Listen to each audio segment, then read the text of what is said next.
최근 뉴스 기사와 블로그에서 15억 초과 대출 규제를 푼다는 내용이 소위 아직까지는 찌라시라고 하죠. 이 소문이 많이 돌고 있는데요. 언론에서도 이야기하고 있어요. 근데 여러분, 우리나라 속담에 아니땐 굴뚝이 연기가 날까? 라는 말이 있죠. 이런 찌라시가 도는 것도 어떻게 보면 정부가 이와 관련된 정보를 흘렸으니까 나오는 것이라고 생각되는데요. 그럼 앞으로 15억 대출 규제 완화가 해줄지 말지, 그리고 하게 된다면 이 규제로 인해서 집값은 어떻게 될지 저와 함께 알아보시죠.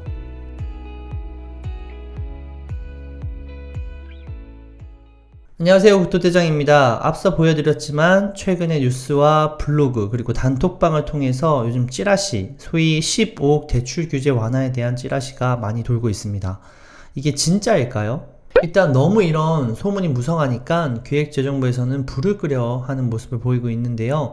9월 4일에 기획재정부 보도설명자료를 통해서 발표를 했습니다. 내용을 살펴보면 역대급 거래 절벽에 1년 일찍 주담대 15억 대목 뽑는다 등 제하의 기사에서 정부가 15억 초과 아파트에 대한 주담대 금지 폐지, 규제지역 추가 해제 등을 검토하고 있으며 이와 같은 내용을 추석 이후 부동산 관계장관 회의를 통해 발표할 계획이라고 보도한 내용에 대해서 정책 과제 및 정책 발표 등 일정 등에 대해서는 관계부처 간 협의가 이루어지거나 결정된 바가 전혀 없다라는 것을 알려드립니다. 라고 한 발 뒤로 물러선 모습을 보여주고 있습니다. 이 15억 초과 주담대 금지가 문정부에서 언제 이루어졌냐면 19년 12월 16일 대책에서 처음 시작된 건데요.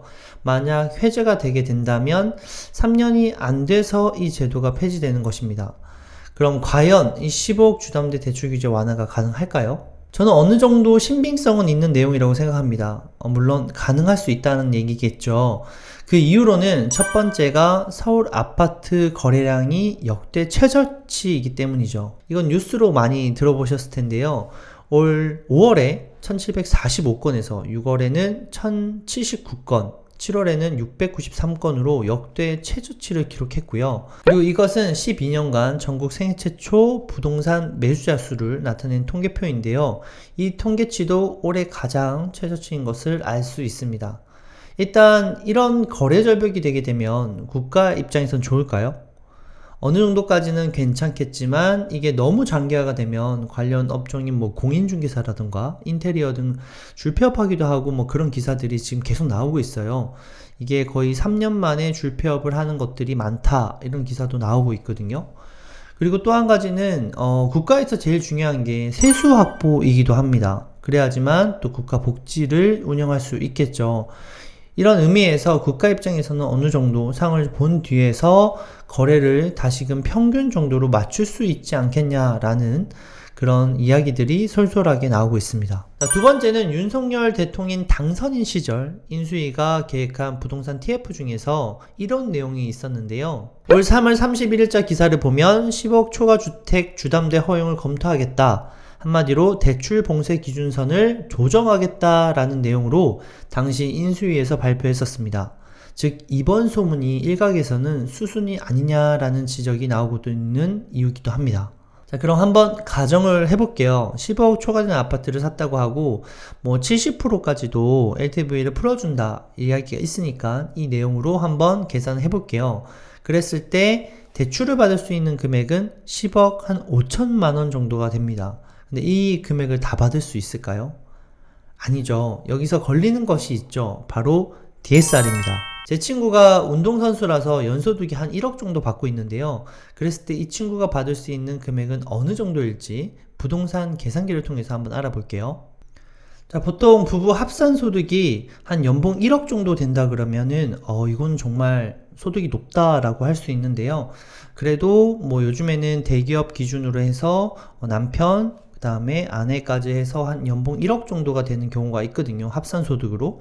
그래서 기준으로 이 소득이 높음에도 불구하고 제가 한번 1억으로 한번 계산을 해볼게요.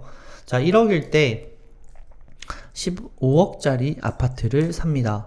그리고 아까 70%가 얼마라 그랬죠? 10억 5천만 원이라 그랬죠. 자, 그랬을 때 한 30년 상환을 하거든요. 360개월, 자녀도 360개월. 금리는 최근에 올랐으니까 5%로 할게요. 자, 그랬을 때 계산을 해보면 자, 86.7% DSR이 나와요. 자, 이러면 가능할까요? 저희가 DSR 한도가 22년 7월 달부터 40%로 낮췄습니다. 그러니까 이거는 안 된다는 거죠. 자, 그럼 얼마까지 낮춰야 되냐? 자, 미리 계산을 해봤었는데 대략 4억 9천만 원 정도까지만 낮춰야지만 40.46%로 가능한 거죠. 한마디로 15억 대출을 하는데 40%인 4억 9천까지만 대출을 해준다라고 볼 수 있는 겁니다. 그래도 예전에는 아예 한 푼도 안 나오던 금액이 4억 9천까지 나올 수 있다고 하니까 뭐 다행이라고 생각할 수도 있겠죠.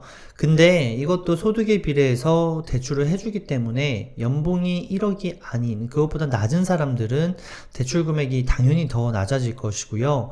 그리고 기존의 대출까지 있다면 더더 대출이 낮아질 수가 있겠죠. 결론적으로 10억 대출 규제를 완화해 준다고 했을 때 이 대출을 활용해서 주택을 구입하는 사람들이 많지 않을 수도 있다. 즉 거래량을 늘리기 위한 방안으로 대출 규제를 풀어준다고 했는데 근데 개인 DSR이 어느 정도 비중이 조절되지 않는다면 이것들은 좀 무의미할 수가 있다라는 거죠. 그런데 최근에 또 금리 인상까지 많이 되었죠. 그래서 이 비중이 설령 뭐 DSR이 조정된다고 하더라도 높아진 금리 때문에 무리하게 대출을 일으켜서 소위 말하는 상급지, 더 좋은 아파트 있죠. 더 좋은 아파트로 갈아타기를 하시는 분들이 있을까요? 좀 많이 어렵지 않을까 싶습니다. 그래서 15억 대출 규제를 완화해 준다고 하더라도 집값이 당장 상승할 가능성은 크지 않다고 보여집니다.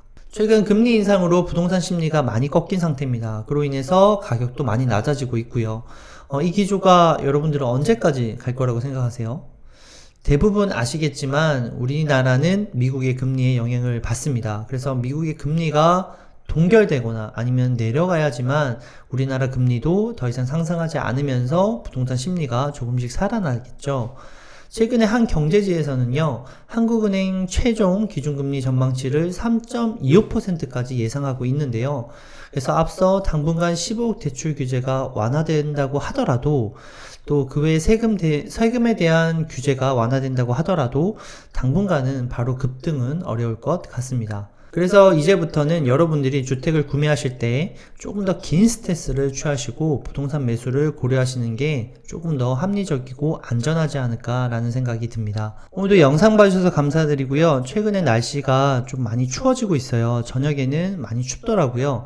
최근에 그래서 저희 아이도 뭐 4일째 감기 때문에 고생하고 있는데 여러분들은 환절기에 건강관리 잘 하시기 바라겠고요.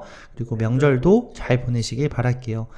저는 다음에 좀 더 유익한 내용으로 찾아오도록 하겠습니다. 모두 행복한 하루 보내세요. 안녕.